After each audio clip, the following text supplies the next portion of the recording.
welcome to this video, and on this video we're going to be looking at the 10 greatest jazz fusion bass players of all time, ranked number 10 to number 1 by me, my subjective opinion, my choice. It's my list, right? So, you know, a silly thing to do really, you know, to say that this person's better than that person. There's no such thing. So, but this we do for fun. It's my opinion. It's based upon a number of criteria. Firstly, I'm going to base it upon the bass players I like. So if I like a certain bass player, they're going to make a list because I like them more than another bass player. That's going to play a big part. But also, how technically brilliant are they on the instrument? How innovative are they? How much have they influenced jazz fusion and or created the sound of jazz fusion bass playing? How popular were they? Right? So all of these things. And finally, the charisma, the cultural impact, you know. Could we put this person in front of an encyclopedia of bass? Would they represent bass just through their charisma? And I think, you know, what we have on the high slots, that's the big difference, is that sort of charisma is what gets you at the top of the list. So I'm going to kick off with my 10 greatest bass players of all time. So at number 10, right, I have Bill Laswell. Right, Bill Laswell is known as a producer. He's known as a record label owner, as a programmer. You know, this guy is probably most well known for, you know, writing and creating "Rocket" for Herbie Hancock, which became one of the biggest songs of the 1980s. So this guy is an all-rounder. He's at all sorts of different things.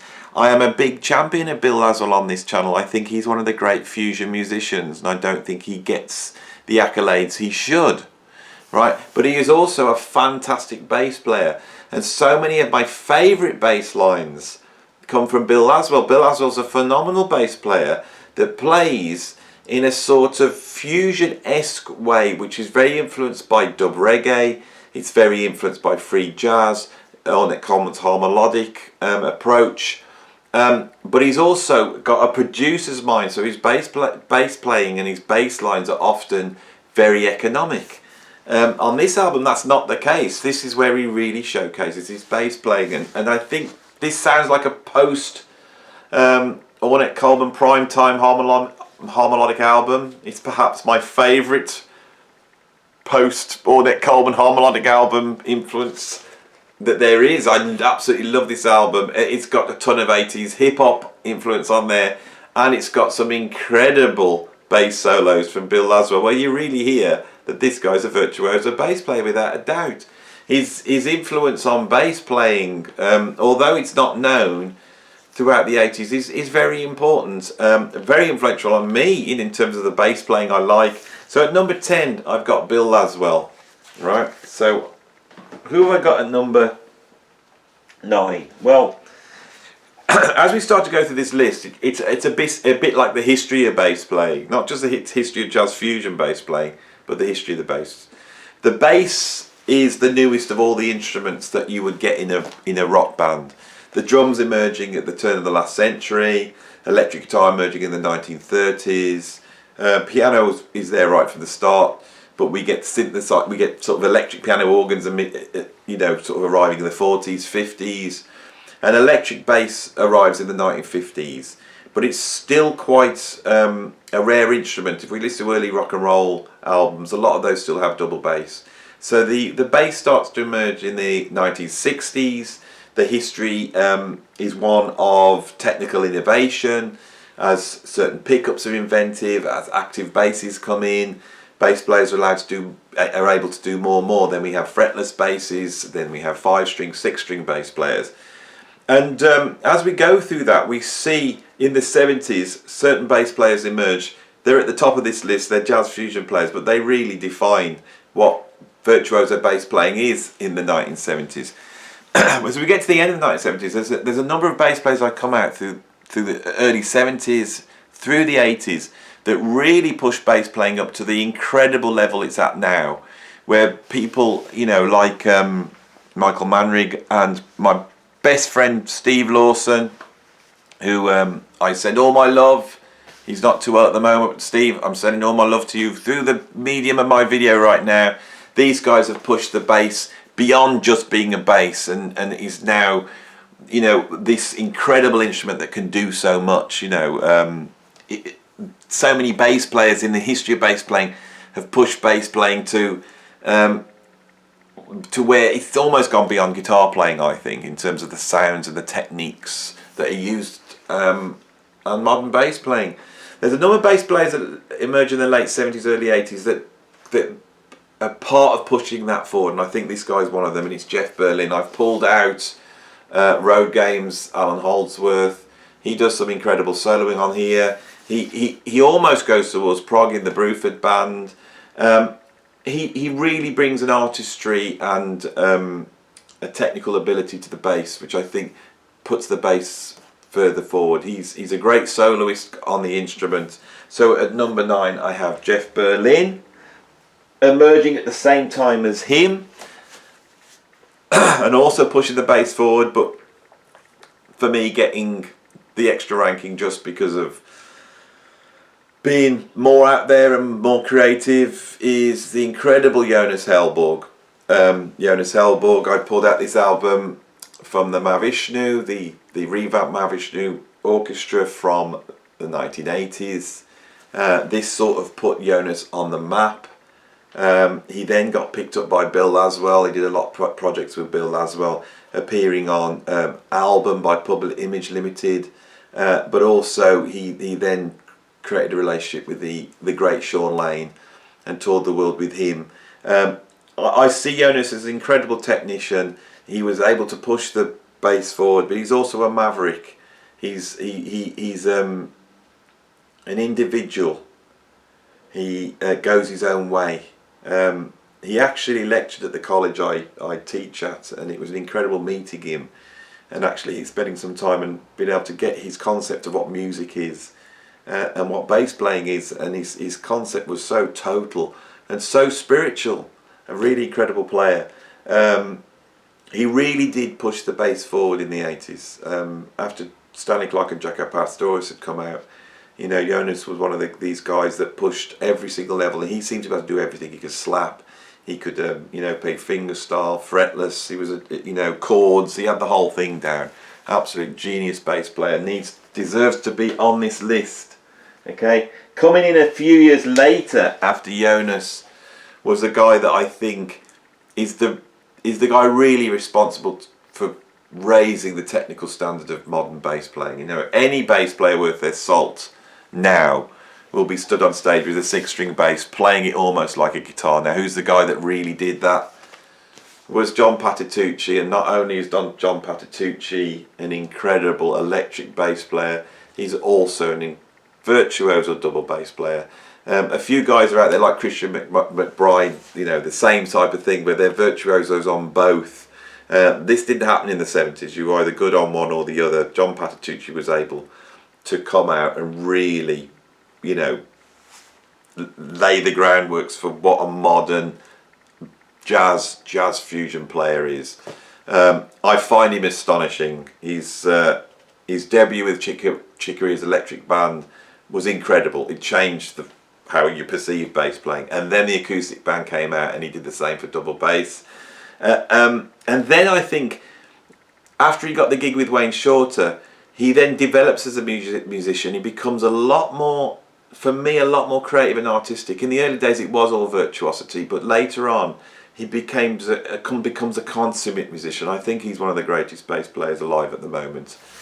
I can't say too much about him. He's a wonderful musician, John Patatucci. So how far have we got? So let's just have a recap. I'll do this for me, really. Bill Laswell at number 10, Jeff Berlin at number 9, Jonas Hellborg at number 8, and John Patatucci at number 7. 7 of the greatest bass players that's ever lived. Who have we got at number 6? A guy that I think's massively underrated. Right? I think this is one of the architects of jazz fusion bass playing, and really created some of the greatest bass lines on some of the greatest 70s fusion albums ever, and it is Alfonso Johnson. his bass playing on Black Market, which I think is Weather Report's greatest album, is overshadowed by Jaco Pastorius. But if you actually go back and listen to what Alfonso's doing, it's equal. It's incredible. I've pulled out this album here, which was a super group put together by Billy Cobham in the mid-70s. Billy Cobham on drums, Steve Kahn on guitar, Tom Scott on saxophone, and the incredible Alfonso Johnson on bass. I think Alfonso Johnson doesn't get his just desserts. I think if you go back to an album like Mysterious Traveller and go and check out his bass playing on Cucumber Slumber, that's a hell of a bass line. That's, what's that, 1974, right? This is before Jaco Pastorius has emerged. He really is laying the groundwork for some incredible bass playing at that time. And so I thought Alfonso needed a mention, and for me, some of my favourite jazz fusion albums have Alfonso on, so he's on the list, right?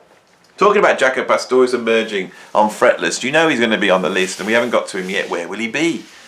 But one of the things about Jaco that's interesting is there's another guy that emerges in the mid-70s doing very, very similar things, and he doesn't get mentioned, and I think he is one of the most individualistic bass players, one of the great fusion bass players. He's come out number 5 on my list. Percy Jones from Brand X, and here we have the album Do They Hurt. Percy Jones comes out playing a fretless bass. He's using harmonics to expand the vocabulary of the bass. He's got incredible finger style. He's got that sort of soul, punchy bass line going on, and a whole ton of weirdness that nobody else has ever done. I think the fact that Percy sort of disappears in the 1980s a little bit did not create the legend that I think he should be. But in 1975, when the first Brand X album comes out, no one's ever heard bass playing like that. And a lot of the accolades that Jaco got, a lot of the stuff Jaco was doing, Percy Jones was doing as well. So I think this is a guy that really needs to be mentioned. Brand X are truly one of the great fusion bands of all time. They never made a bad album, unlike other great fusion bands. They were brilliant all the way through, and on every single album, Percy Jones is pushing the envelope of bass playing. Right, so these next two really are just two of my favourite bass players. I think if you said who are your two favourite bass players, Andy, I think this guy would be one of the guys I would mention. It's Marcus Miller. And I've pulled out this album, We Want Miles, which got some incredible Marcus playing on there. Marcus is without doubt my favourite slap bass player. Marcus has also really been able to, in more recent times, create very easygoing, I won't say easy listening, but easygoing funky jazz fusion. The sort of jazz fusion that I don't usually like, the dreaded Fusac. But I love it when Marcus does it, and I think that's because Marcus is able to come up with hooky bass parts. So often songs are built upon hooks that have come from the bass player, right? Especially in R&B and soul music. Marcus is an absolute genius at this. He emerges on the jazz fusion scene actually in the mid-70s on Lenny White albums. He's about 16 years old. He then gets the gig with Miles Davis. He then is the guy behind Miles Davis's Tutu album, writing it and producing it, which is one of the most important 80s fusion albums. And then from then on, he has played with absolutely everybody, and he's run his own band that has toured and successfully, and he's waved the flag for fusion. Marcus Miller just has a beautiful, funky touch. That's what I like with bass players. I appreciate the virtuosity, but first and foremost, they've got a groove, they've got to have a pocket. Marcus has got a pocket, right? But you know who, if you said, Andy, who's the funkiest bass player of all time? Who's the funkiest guy? It's this guy, right? This guy is perhaps my personal favourite bass player, which is why he's come out at number 3. Sorry, but I think I'm right for putting him there. It's the incredible, recently departed Paul Jackson. Right, Paul Jackson's bass lines are so funky, they're so inventive. He doesn't do the obvious. He doesn't do the obvious on this. This album contains one of the greatest fusion tracks ever made, Chameleon. And Chameleon is built upon a bass line by Herbie Hancock on keyboards.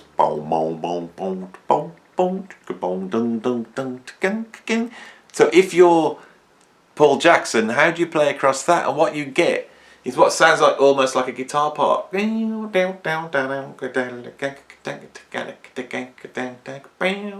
Absolutely incredible on this album. Right, check out that bass line on Watermelon Man. After that, you know that bit? And then he comes in with the funkiest bass line you've ever heard and just holds the whole thing together. Well, Paul Jackson's my favourite bass player. There's no denying it. I just love his bass playing. If I could have ever played with a bass player, it would have been that guy. That guy was just pure funk, pure individuality, pure soul, pure creativity. Right? And on those Herbie Hancock albums, so many times, it's Paul Jackson that's just making the track for me. So he's at number 3 on great fusion bass players. He just is. Sorry, that's where he is. If you don't like it, you don't like it. Right, so we're down to the 2. Right, the 2 great jazz fusion bass players. Which one's going to be at number 1? It always ends up like this. They've just done the greatest jazz fusion guitarists, and we ended up with Alan Holdsworth and John McLaughlin. And I thought, which one's going to go at the number 1? And I could just chick it out now and make them joint number 1. I could do that, but that's not right. If you've come and watched this video, I've got to make a decision between the incredible Stanley Clarke and the equally incredible Jaco Pastorius I pulled out 830. Right? It's a war between those two for which is number 1. Right? For me, right, innovation really plays a part. Both of these bass players are incredibly innovative. They both redefined the instrument when they emerged. Okay? Jaco Pastorius, with that debut album, that's the bass player's album, the self-titled album. He's playing on Heavy Weather, he's playing on this album. The bass solo slang on here, where he uses the sort of delay loop thing, that's the beginning of solo bass playing. Right, he's on this album. So Jaco, is it Jaco? I haven't decided yet which one it's going to be. Is it going to be Jaco? But then there's Stanley Clarke, and Stanley Clarke is the first guy to be able to be a virtuoso on double bass and electric bass. He has a wide variety of styles. He plays slap, he plays finger styles. He uses harmonics. He does that harmonic thing where he bends it. So he does the same stuff as Jaco. And he does it all before Jaco. He lays the groundwork of jazz fusion bass playing. Right? He's sold millions of records. He's run bands. He's written classic tunes like, you know, School Days and Silly Putty, which are bass things, just the same as Jaco. Which one are we going to have? Which one are we going to have? I just cannot decide. Here we are. I think when I started this video, it was going to be Stanley. And the reason why it was going to be Stanley was because Stanley Clarke was just there first. And because he plays the bass, and he's got a wider skill set almost than Jaco. But then Jaco is one of the greatest jazz composers in history. Right? But, and this is the big but, and this often what cuts it for me, is cultural significance.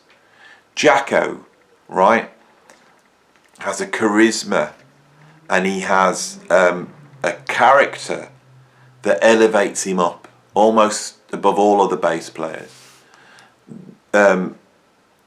His look, the way he moved on stage, the fact that I haven't got to say his surname, I could just say Jaco and you know who I am, who he is. The iconicness of his appearance. I mean, look at the 4 of these sat on the back of this album, and then look at Jaco on the end. The coolest guy in the world, right? If I was going to write a book on bass, and I had to put one guy on the cover to represent all bass players from all styles of music, you know, I could put Bootsy Collins on there perhaps, or I could put Jaco Pastorius. And I would put Jaco Pastorius. I'm going to make Jaco number 1. So at number 2, we have the incredible Stanley Clarke. And at number 1, we have the incredible Jaco Pastorius. the man, we all love him. I have done a video on Jacko where I try and reevaluate him, because I do think the myth sometimes overtakes the bass playing with Jacko, and that's my one reservation.